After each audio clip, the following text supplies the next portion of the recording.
How's it going, everyone? And welcome back to the channel. In today's video, I'll be teaching you guys how to connect your Squarespace domain or store to your Google Analytics store account. So without further ado, let's dive right in.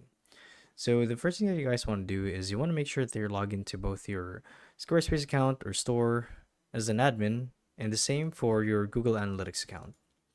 So once you guys are here, you want to head on over to Squarespace, and then you want to navigate to the bottom left corner of your screen and find settings. So once you guys find settings, simply click on it, and then the easy way to actually do this is to actually click on the magnifying glass and type down external API keys, as you can see here. So when you guys click on this, you'll see right away that there's a box where you need to input the measurement ID for your Google Analytics store. So what we're going to do here is we're going to head on back to Google Analytics like so.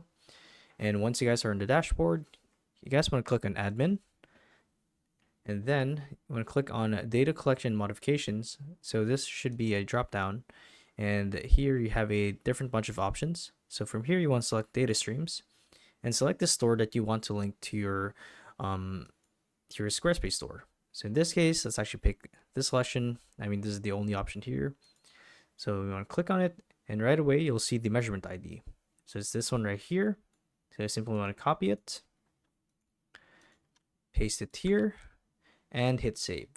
And that's it. That's how you guys can link your Google Analytics account to your Squarespace store. So hopefully this video helped you guys out. And if it did, be sure to let us know down in the comment section below. And if you guys want to see more videos like these, we do have a YouTube channel where we do guides like these daily. So if you guys want to show your support that, you can do so by subscribing to the channel. So with all of that said, thank you all for watching, and we'll see you guys in the next one. Bye-bye.